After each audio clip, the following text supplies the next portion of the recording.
This is a tale about a girl who discovers a magical garden full of unique creatures and becomes their guardian against an evil witch who wants to steal their magic. Deep in the heart of Whisperwood lived a young girl named Elara. She was known for her adventurous spirit and kind heart. One sunny afternoon, while exploring the woods near her home, she stumbled upon a sight that made her gasp. Hidden amidst the trees was a garden she had never seen before. Its entrance was concealed by a curtain of ivy, and when she stepped inside, she realized it wasn't any ordinary garden. The air hummed with magic, the plants shimmered with otherworldly light, and strange, wonderful creatures frolicked around her.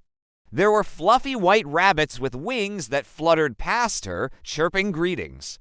Gnarled old trees with faces as withered as bark watched her curiously, and sparkling waterfalls sang enchanting tunes.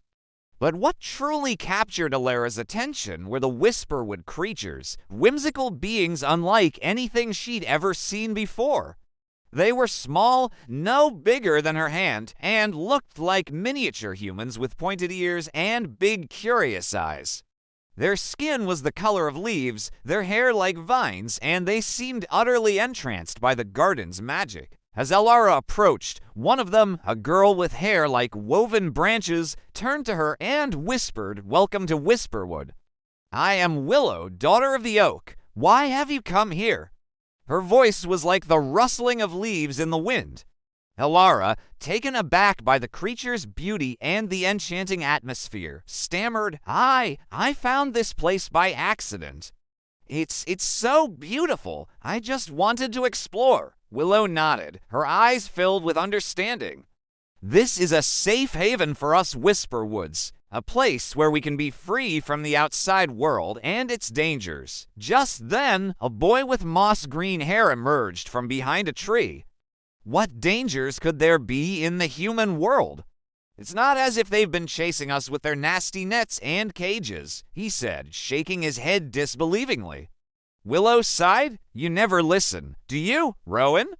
Some humans aren't like the rest. They seek out our magic for their own selfish purposes.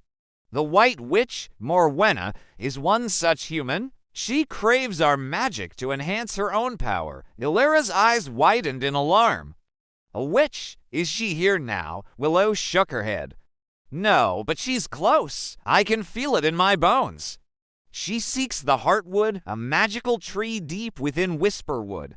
If she obtains its magic, she becomes unstoppable." Elara felt a surge of protectiveness towards these gentle creatures and the beautiful garden they called home. "I won't let her hurt you or destroy this place," she vowed, surprising even herself with the strength of her determination. The Whisperwoods looked at her with gratitude and hope.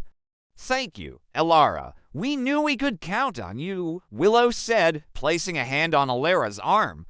Her touch sent a jolt of magic through Elara's body, making her feel more connected to the Whisperwood and its creatures. From that moment, Elara became a part of the Whisperwood family. She learned about their unique abilities, how each Whisperwood was connected to a different aspect of nature. Some could control the growth of plants, others could speak with animals. Each possessed a special gift that contributed to the harmony of Whisperwood. One evening, as the sun dipped below the horizon, casting long shadows across the garden, Elara was sitting with the Whisperwoods around a fire. They were sharing stories and laughter, and Elara felt a sense of belonging she had never experienced before. Suddenly, a chill wind swept through the garden, extinguishing their fire and sending the Whisperwoods into a panic. "She's here!" Willow cried, her voice trembling. "Morwenna has found us!" Before anyone could react, a cloaked figure materialized from the darkness. It was Morwenna, her face hidden under a hood, her eyes glowing with an eerie light. She raised a gnarled hand, and a swarm of bats flew out from her sleeves, screeching as they attacked the Whisperwoods. The Whisperwoods screamed in terror as the bats swooped down on them. Acting quickly, Elara jumped into action. With a burst of adrenaline, she grabbed a nearby water hose and aimed it at the bats. The water hit the bats, and much to her surprise, they burst into shimmering dust. Amazing, she whispered, awestruck by her own power. Unaware of the Whisperwood's stunned silence, Morwenna sneered, "Foolish child, you cannot defeat me." With a wave of her magic, gnarled roots erupted from the ground, forming a cage around the Whisperwoods. Desperation filled Elara. She had to find a way to break the curse and free her friends.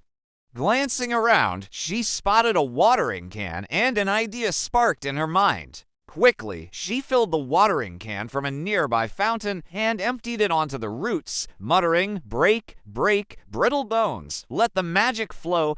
To her amazement, the roots withered and the cage crumbled to dust. The Whisperwoods, weak but unharmed, huddled together, whispering thanks to Elara. Realizing that their magic was fading fast, Willow cried, "We have to reach the Heartwood. Fast. Only its magic can restore our powers." Without hesitation, Elara and the Whisperwoods set off on a mission to reach the Heartwood before Morwenna did. The forest floor was a maze of twisted roots and thick underbrush, but Elara pressed on, determined to help her friends. Just when their hope began to dwindle, they saw it, the Heartwood, a majestic oak tree with leaves that glowed with an otherworldly light. Its branches reached up like gnarled fingers, and a soft, inviting hum emanated from its trunk. But Morwenna was close behind them. Sensing their desperation, she cackled, "Too late, Whisperwoods."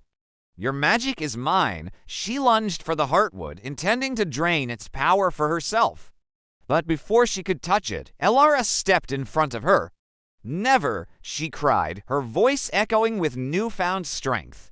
Surprised by Elara's sudden boldness, Morwenna stumbled back. The Heartwood's magic surged around Elara, amplifying her determination and filling her with ancient wisdom. She realized that the garden's magic had been transferred to her, making her the new guardian of Whisperwood. With a newfound confidence, Elara confronted Morwenna. The battle was fierce, a clash of light and dark magic. Roots and vines entangled Morwenna's feet, trying to hold her fast, while shadowy figures swooped down, trying to overpower Elara, but Elara held her ground. She drew strength from the Whisperwoods, their faith in her bolstering her resolve. Finally, with a surge of magical energy, Elara banished Morwenna from Whisperwood, sealing away her magic and trapping her in an ethereal prison. As peace returned to Whisperwood, the Whisperwoods gathered around Elara, their gratitude evident in their tearful eyes. Willow stepped forward and embraced Elara, whispering, "You have saved us, Elara. You are the true guardian of Whisperwood." Rowan, whose moss-green hair seemed to shine brighter than ever, added, "We owe you our freedom, our lives. How can we ever repay you?" Elara, touched by their words, realized that their friendship was its own reward. "We are friends," she said, her voice filled with warmth. "And besides, Whisperwood is big enough for all of us. We can share it." And so, the garden remained hidden from the human world, protected by the bond between a young girl and the magical creatures who had welcomed her as one of their own. Together, they lived in harmony, their laughter echoing through the ancient trees, their joy a melody that only Whisperwood could hold.